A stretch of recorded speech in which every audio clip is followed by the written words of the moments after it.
Right. Thank you so much for giving me a chance to address this esteemed gathering and tackling very important issue that I'm happy to say it took the adequate attention during the meetings, not just during the COP, but on the way to preparing the COP meetings, and we had many engagements with community leaders, with city mayors, with governors, including from Africa. Actually, we started the whole thing by a very big gathering in Kisumu, in Kenya, to identify priorities for climate action and sustainable development. So I was planning for a longer intervention, given the change on the schedule. I'm only allowed a few minutes with you.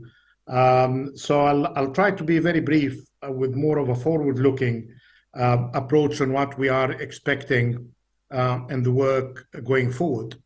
And as you know, the outcome of Sharm el-Sheikh that had been recognized as an implementation COP, and some like to call it an African COP, but I'm more with the idea that came from some of African leaders that an African COP should be an implementation COP. So there is no contradiction between the two. It's all about how can we operationalize the outcomes of the COP in four fronts.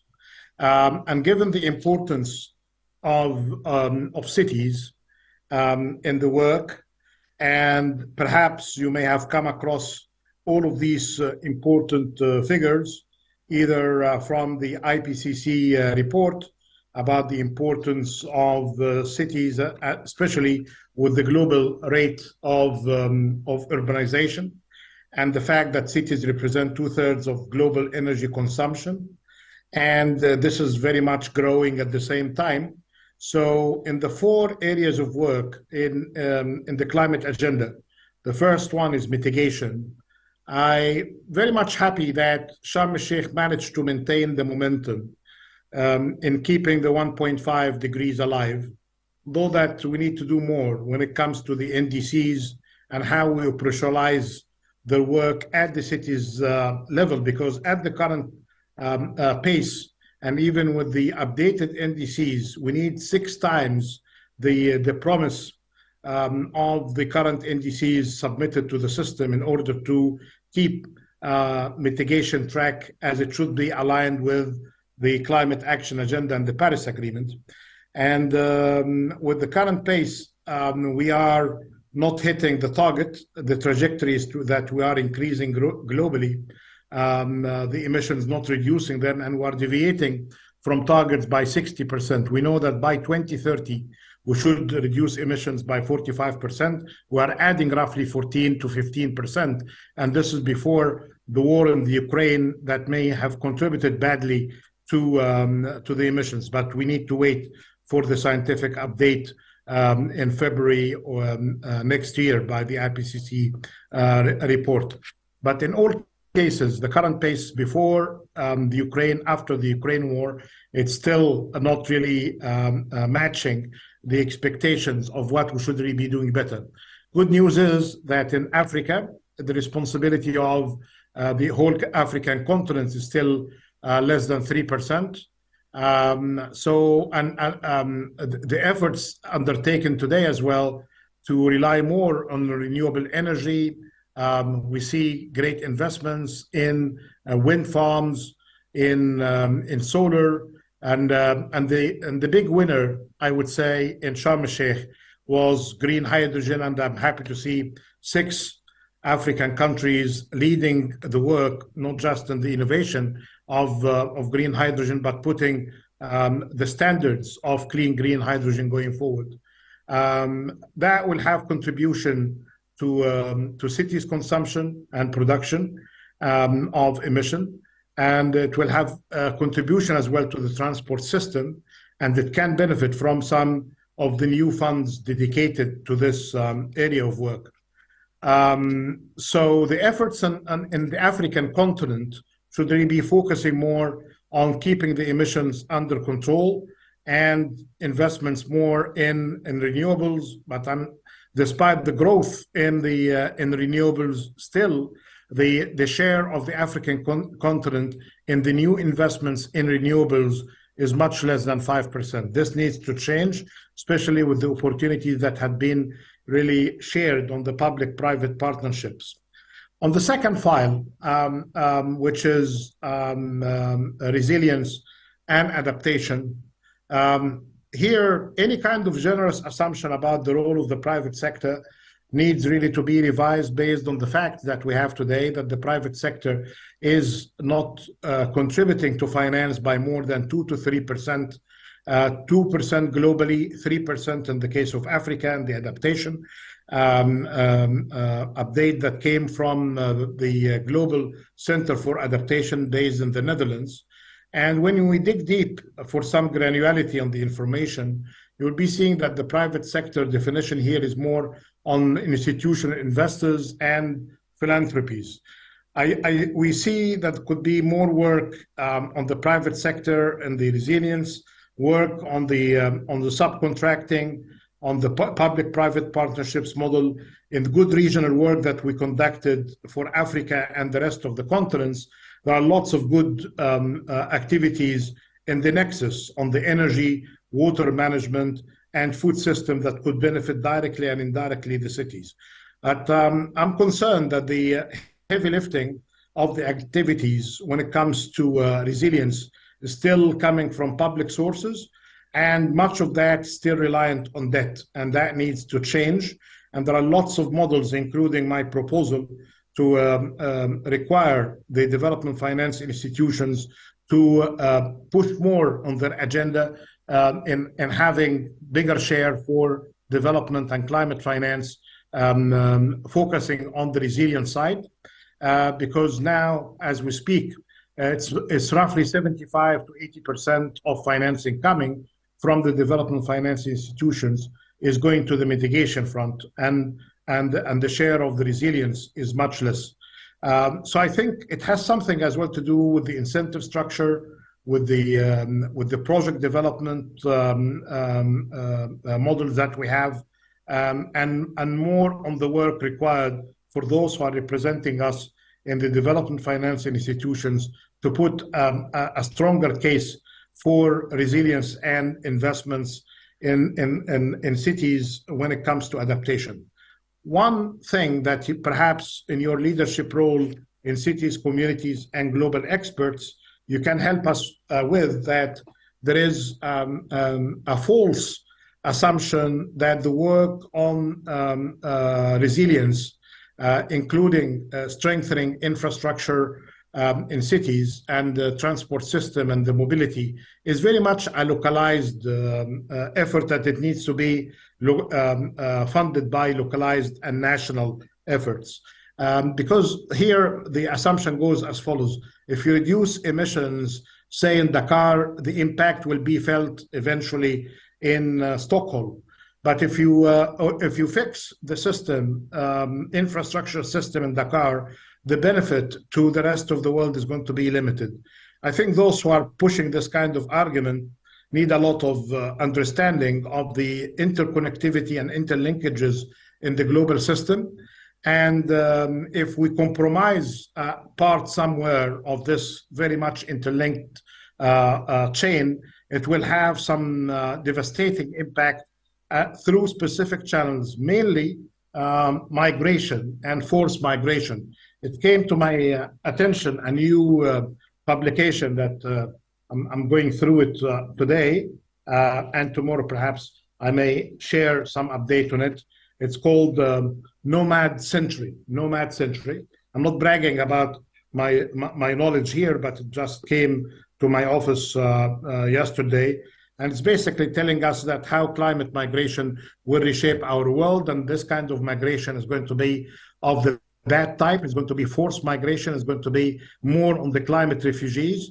And if we're not going to be doing enough in the investment, especially in cities, we're going to be seeing more of that. As we speak, the numbers are in the hundreds of thousands. If we leave it as it is, it's going to be in millions, as predicted by this important piece by the author, Gaia Vince.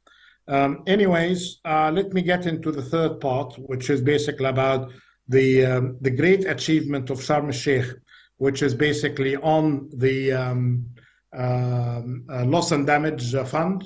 And here you need really to get all of your evidence and your support to your negotiators ready to substantiate the evidence and the need for support for this fund. For many years, 30 years approximately, this fund and even the recognition of the importance of this topic was not even there on the agenda. I think Egypt did a great job in the help of many countries in order to put it on the agenda and to put it with a fund. And now there is an effort of 24 strong membership of a committee that is going to be working hard in order to identify sources of finance, how to allocate the funding.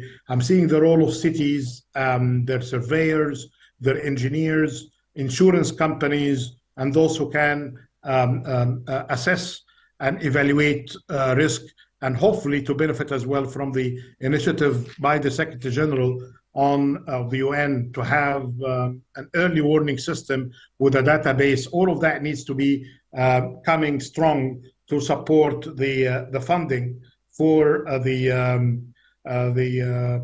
loss and damage fund that we hope is going to have better development than what we saw in the pathetic performance when it comes to commitments on funding, either development or climate, by some of the advanced economies. I'm saying some because out of 23 countries, 7 of them are doing better than others in fulfilling their goals. The final thing on the climate action of relevance to cities is basically about finance and investment. And I think the current model of funding is really with problems and has a lot to be desired to fix it. And I describe the current climate finance and development finance agenda as being insufficient, inefficient, and unfair. Insufficient because the 100 billion has, even if it is arrived safely, it never arrived. But even if it did, the latest update on the external finance requirements for climate agenda, and we know now the significance of the cities as a share of that. If the cities are responsible for 70 to 80%, they would, and with the dwellers of the cities are getting bigger and bigger, they stand to gain more from such finance. Having said that, it's 1 trillion rather than 100 billion. And if you add cost of adaptation and other areas, I think the 100 billion need to be put in a context that it doesn't exceed 10% in one estimate and 5% in another, and no more than 3% on a third, depending on how you identify gap of finance. And I know that there is a great deal of confusion about this area, so better to put it in a range rather than a fixed figure. It is not fair as well to rely more and more on debt to fix some other people's problem that had been caused. Now, developing economies, including the African countries, are required to borrow, some of them at double digit today if you go to markets. And here we need to have a bigger role and better role for development finance institutions. And I'm saying inefficient because it takes forever from the day that you shake hands with the financier from some of the funds until you get the money into projects in urban areas or rural areas or in coastal areas. Takes you 2 to 3 years to do that. So this issue of concern of having the problem of a financial system for it to be insufficient, inefficient, and unfair needs to be fixed. And I put for that a proposal of 1% cap on finances for climate-related activities with 10 years grace period and 20 years to be added for repayment, so 30 years maturity. And this could be really discussed as a fair proposal. And it's not far-fetched because some of the existing mechanisms, including the Resilience and Sustainability Trust Fund, is telling us that institutions, when they have leadership, they can really provide such longer grace period. In the case of the fund, RST is 10 and a half years. So when we ask for 10 years, it's not really too much. And when we ask for 20 years, it's not very far from either. But when we ask for 1%, this means that the funding through the 100 billion should really be coming in to subsidize the cost, and the 1% should cover technical and capacity development by development finance institution. This is my proposal. If somebody has a better proposal, I'm happy to learn more. But how to fund it is going to be the challenge. The challenge here should be through getting part of the funding of the 100 billion to subsidize the cost and enhance the work on the technical assistance. Very briefly, there is some good work for Africa. I'm happy that I was part of the initiative to establish a carbon credit market for Africa. It was launched in the presence of 4 heads of state in Africa during Sharm el-Sheikh, and 10 ministers were attending. And the rules of engagement, including integrity, regulatory work, and how to benefit from this carbon trading system, are going to be shared. And finally, there is the work on debt reduction mechanisms, on how can we reduce debt and invest better in areas related to improvement of cities, resilience, and capacity to adapt. And we are developing now the model from the project-based approach to the KPI-based approach that could be scaled up. But again, I'd like to congratulate you for taking this issue seriously. The urban future and affordable housing are very much interlinked. And one of the most important, but normally not cited in the media, that the Sharm el-Sheikh agenda managed to deal with this false dichotomy between sustainable development, including SDG 11, which covers the areas related to cities, and the importance of the work on the climate agenda by making it through a holistic approach. So that holistic approach with implementation focus, with regional dimension, with localized effort, and supported by finance is basically our hope for a better future, for not just for urban development or affordable housing, but beyond that, for the people and the planet at large. Thank you so much, and I'm afraid I'm gone beyond my allocated time here, and I have a couple of meetings that I have to run to, but I'm very grateful to the opportunity, and I only wish that I'm to be with you in this meeting in Egypt, but next time I may have better luck in meeting you in person in Egypt or somewhere else. Thank you so much. Over to you. Thank you so much, Dr. Mahmoud, for your really very useful interventions and sharing your insights on Sharm el-Sheikh conventions. And thank you for accepting our invitations. Our apologies for being late. We know how busy you are, and thank you for sharing your thoughts despite your very busy schedule. Your suggestions are definitely not far-fetched at all. We like the suggestions, but we would like to see this going through. Our development partners are here. I hope there is leadership really that can make this happen. Our issues are really how to get this working on the funding side, how to provide incentives to private sector. So we'd like to hear more from you. How can we bring private sector to work with us in the green building sector? Can we provide fiscal incentives, or what are your insights to bring them in more on this side, and how can they raise financing? What is out there for them to make use of that would encourage them to come in to invest with us in green buildings? Right, on the role of the private sector, the whole model of finance that I suggested is built primarily on public-private partnership.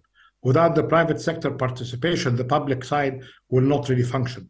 So all of what I said, including issues related to the carbon credit market, matters related to how to finance through debt reduction mechanisms, the work related to the 1% rule, is basically assuming private sector participation, not dominance by the public sector. But I think in this area of work, I think we need to emphasize the importance of having clear standards and codes. This is the part that shouldn't really be subject to any confusion.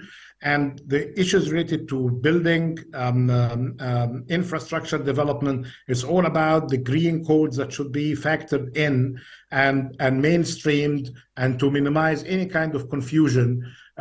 First, to minimize discrepancy, to minimize corruption, and to adhere to the rules. If you don't have these kind of standards and codes adhered across the board, here this could be really a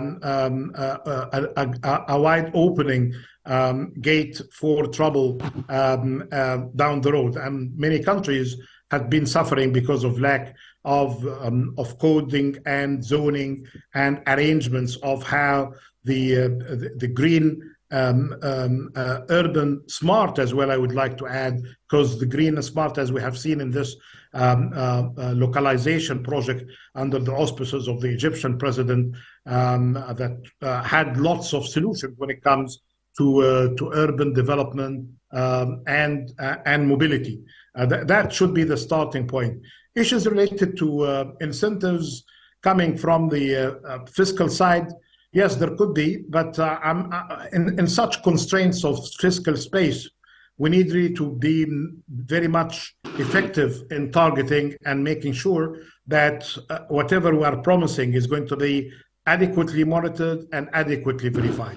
The third, when it comes to the generosity of the state, including in the affordable housing, and I think here the state is in control. While the state is providing the subsidies, either upfront or for the lifetime of the unit, it should be really abiding by the rules of green and smart, and with adequate monitoring for that, because what you can start as green, it could end up not very much green. And there is some good work actually in two areas. From the very start, when we talk about the hard-to-abate sectors in cement and steel, and there is some very serious work in this area, including from the cement industry in Africa and Egypt, and the steel sector as well. Those have been in the past hard-to-abate sectors, but now they are to benefit from more engagement in this area. But basically about how to monitor the whole thing, how to make cities livable, how to make cities better connected. As I mentioned during one of the meetings in Sharm el-Sheikh, one area of work that we need to be concentrating on, yes, great to be affordable, but for housing and living in cities, but very much important for the cities to be efficient as well. Cities are the ultimate connectors of people and human and production activities. And there are lots of good work in this, including the work that was conducted by Paul Collier and others in this area. If the cities fail to be a connector in whatever incentives you are providing, that will be not really the way to go forward without really having efficiency with affordability in housing and urban development. One final area of work, we shouldn't be forgetting that the private sector, not just the private sector, the household sector, the biggest saving for any household in the world, they do in average for middle class, for middle income, even for low income. It's basically what they save in their housing units. Look around you, for those who have mortgages, or for those who worked abroad for 20 years or worked hard for 30 years to save for some money for themselves or their family. This is basically life-saving pot that needs really to be recognized. It's not just about the public sector and the government side. It's not just about the private sector as part of the construction, but the most important element here, that this is the mobilizer of the household savings in society. And this needs as well to be incentivized better. So I'm happy with the incentives, but I don't need here just to say incentivize without really scrutiny, monitoring, and evaluation. Having said that, I think the discussion could take us even further, but I have to run because I have two people shouting with kindness that I have to leave to another meeting. But I'm very grateful to the opportunity, and I hope that we can continue the discussion during the course of the follow-up of the outcomes of Sharm el-Sheikh.